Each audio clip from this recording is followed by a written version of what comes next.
Halo, kali ini kita akan bahas terkait social media for corporate branding. Sebuah organisasi atau korporasi tentunya memiliki produk unggulan yang diciptakan dengan logo, warna, tipografi tertentu yang akan membedakan dengan produk lain. Baik logo, warna, tipografi akan membentuk identitas yang apabila masyarakat melihat bentuk tulisan tertentu atau logo tertentu, maka pikiran akan langsung merujuk pada produk terkait. Sebagai contoh, BPPK memiliki produk unggulan yaitu KLC atau Kemenkeu Learning Center.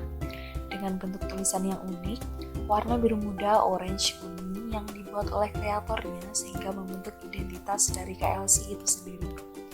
Produk unggulan tentunya perlu di-branding agar mengoptimalkan manfaat dan tujuannya untuk stakeholders dan masyarakat luas. Branding dilakukan agar awareness masyarakat terkait produk muncul, memperluas asosiasi dengan pihak-pihak potensial dan menciptakan image yang bagus serta meningkatkan reputasi. Di masa sekarang telah banyak wadah, sarana yang digunakan untuk memperkenalkan produk kepada masyarakat yang disebut dengan media sosial. Ada Instagram, website, YouTube, Twitter, Facebook, TikTok, LinkedIn, dan lain-lain.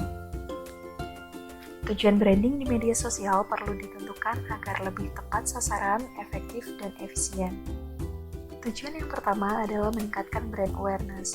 Yang perlu dilakukan oleh pengelola media sosial adalah menyajikan konten yang menarik, tidak monoton atau bisa menyajikan konten yang bervariasi seperti foto, video, animasi, komik, dan lain-lain, serta meningkatkan interaksi dengan stakeholders atau followers.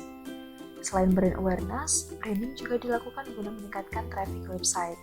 Langkah yang bisa dilakukan adalah dengan memantau analitik postingan, menentukan jadwal posting di saat tingkat interaksi sedang tinggi, menautkan postingan dengan website, membuat konten ajakan seperti memberi caption, lebih lengkap dapat diakses pada tautan berikut, bla bla bla, dan sebagainya. Selanjutnya, branding juga ditujukan untuk meningkatkan loyalitas pelanggan. Pengelola media sosial dapat meningkatkan responsivitas terhadap para pengguna media sosial, memberikan perlakuan khusus seperti memberikan diskon spesial untuk pengikut, promo menarik, dan lain-lain. Tujuan branding juga tentunya untuk komunikasi publik agar menciptakan image yang baik dan meningkatkan reputasi produk. Oleh karena itu, seorang pengelola media sosial perlu menyampaikan informasi penting yang dapat mendukung image produk terkait.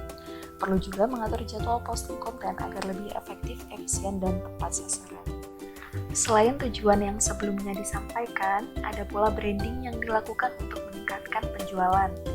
Banyak organisasi maupun korporasi yang melakukan branding untuk meningkatkan penjualan produk unggulannya. Peran media sosial dapat dioptimalkan dengan memaksimalkan kolaborasi dengan influencer, artis, atau asosiasi lainnya. Kemudian dengan menautkan konten dengan website produk sehingga memudahkan akses juga mempengaruhi tingkat penjualan dari produk. Dalam melakukan branding, penting untuk menentukan persona atau karakter seperti apa yang akan ditujukan kepada para pengguna medsos. Pengelola medsos perlu menentukan siapa target yang akan dituju. Apakah pelajar atau pekerja, berapa usianya, apa gendernya. Perlu juga membedakan karakteristik followers, pengguna yang aktif berhubungan dengan akun medsos kita dan pengguna yang hanya melihat tanpa memberikan respon berarti. Selain itu, agar branding lebih tepat sasaran, analisis perilaku sosial dari pengguna medsos juga diperlukan. Tujuan menggunakan medsos untuk apa? Agar kita bisa menentukan ketepatan sasaran branding. Sebagai pengelola medsos atau kreator, juga perlu mengatur nada komunikasi yang digunakan dalam kegiatan bermedsos, guna membentuk ciri khas, suatu image yang akan melekat pada produk kita. Hal yang penting dilakukan dalam mengelola medsos adalah melakukan content planning, agar ketiga aspek yaitu good content, good timing, dan good delivery bisa tercapai. Content planning meliputi hal berikut. 1. Kurasi konten. Artinya, konten kreator sebisa mungkin mengikuti topik yang sedang trending di internet dan nimbrung meramaikan topik tersebut. Kedua, melakukan variasi konten.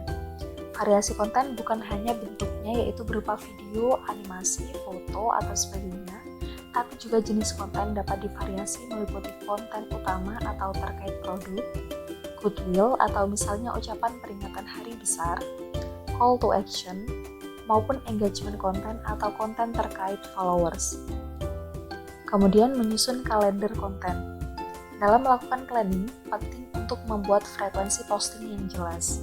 Dengan adanya kejelasan jadwal posting, maka followers tidak akan menebak-nebak kapan akan diupload konten terbaru. Konsistensi dalam frekuensi posting juga harus dijaga agar followers tetap mendapatkan asupan konten dari akun kita. Yang terakhir, tips lain yang perlu dilakukan untuk membranding suatu produk adalah membuat website yang akan menjadi rumah utama bagi masyarakat untuk mencari detail informasi yang tidak disajikan dalam media sosial lainnya. Untuk mengembangkan akun media sosial, tidak ada salahnya untuk konten kreator bekerja sama dengan konten kreator lain, melakukan iklan, blasting konten, dan lain sebagainya. Nah, demikian yang dapat dirangkum dari Diklat Social Media for Corporate Branding yang telah penyusun selesaikan. Sampai jumpa pada video lainnya.